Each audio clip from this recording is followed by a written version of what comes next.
What if everything we know about the origin of humanity was just a fragment of a much vaster story? For centuries, we were taught that civilizations were born just 6,000 years ago. That before that, we were simple hunter-gatherers, wandering the earth without any real knowledge of architecture, astronomy, or complex spirituality. But what if there is evidence suggesting that, long before Egypt, long before Sumer, there were cultures capable of feats that still defy our modern logic? One of the greatest archaeological mysteries that reignited this conversation was the discovery of Göbekli Tepe in Turkey, thanks to the excavations led by archaeologist Klaus Schmidt, a monumental temple erected 11,600 years ago, at a time when humanity supposedly hadn't even mastered agriculture.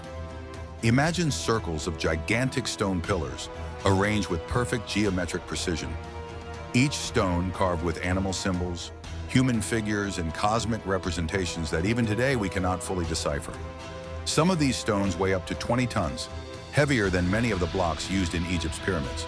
Who were the artisans of Göbekli Tepe? How did they manage to cut, move, and lift such colossal stones without wheels, beasts of burden, or metal tools?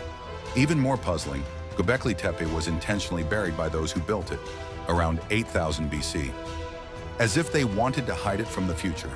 But why? Protection? A farewell? A warning? And this mystery is not isolated.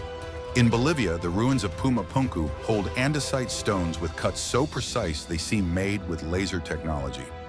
Alternative archaeological studies argue that such dimensional precision has yet to be replicated with common modern tools. In Lebanon, the Terrace of Baalbek supports the largest stones ever moved by humanity, up to 1,200 tons each. An architectural and logistical challenge that remains inexplicable even by today's engineering standards. In Egypt, long before the Great Pyramids, the ancient builders of Nabta Playa were already observing the skies, aligning megaliths with the stars with a level of precision that astonished even modern astronomers at the Harvard-Smithsonian Center for Astrophysics. All of this raises an inevitable question. Were the builders of these monuments truly primitive? The pattern repeats across the globe. In Japan, beneath the Sea of Yonaguni, there are underwater rock formations that some geologists and alternative researchers, like Graham Hancock, believe to be remnants of a lost sunken city. In Peru, the walls of Sacsayhuamán defy logic, with irregular stone blocks so perfectly fitted that not even a blade of grass can pass between them, suggesting techniques of stone softening or knowledge still unknown to us. How do we explain such convergence of architectural and astronomical knowledge in cultures that supposedly never contacted each other? Was there a common root, a mother civilization that predates all known civilizations? Many researchers, like Randall Carlson and other scholars of ancient cultures, point to an event recorded across nearly every ancient tradition, the Great Flood. From the Epic of Gilgamesh in Mesopotamia, through the traditions of the Hopi in North America, the stories of the Australian Aboriginals, the legends of Atlantis told by Plato, and of course the biblical account of Genesis with Noah's Ark, everywhere echoes of the same story are found, an ancient civilization destroyed by a global cataclysm. Could it be that these stories are not mere myths, but fragmented memories of a real event? Modern science offers some clues. About 12,800 years ago, during what is known as the Younger Dryas event, Earth's climate experienced a sudden and dramatic shift.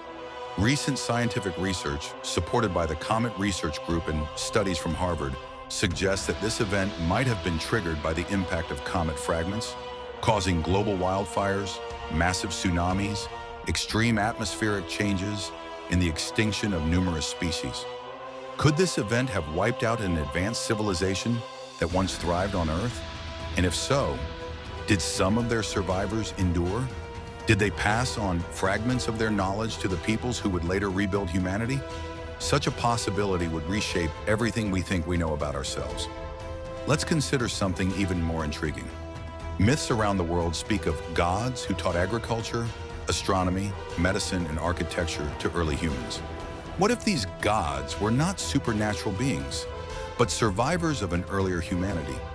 The legend of Quetzalcoatl in the Americas, Oannes in Mesopotamia, The divine instructors who emerged from the waters after the cataclysm. Could these be distorted memories of a lost knowledge? Perhaps the megalithic structures they left behind? Göbekli Tepe, Puma Punku, Baalbek, Sacsayhuamán, Yonaguni are not just architectural marvels, but anchors of memory carved in stone to remind us that we once were something more. Perhaps they built to resist time, so that when human memory faded, the stones would still speak. If this is true, then every ancient temple, every unexplained ruin, is not just a wonder of engineering. It is a whisper from the past, asking us to remember. Remember what? That we are not the first humanity to reach greatness. That knowledge can vanish in an instant if we forget who we are. Perhaps that's why they buried Göbekli Tepe. Perhaps they knew that forgetting was inevitable, and they wanted to leave behind a beacon in stone for the future of humanity.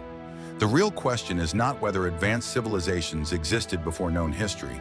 The real question is, are we ready to accept that we are not the first, nor will we be the last? Are we ready to learn from those who walked this earth long before us? And even more important, what will we do with the knowledge we managed to rediscover? Tell me in the comments and subscribe to Código Divino to keep exploring the forgotten secrets of our past, and perhaps uncover the keys to understanding our future.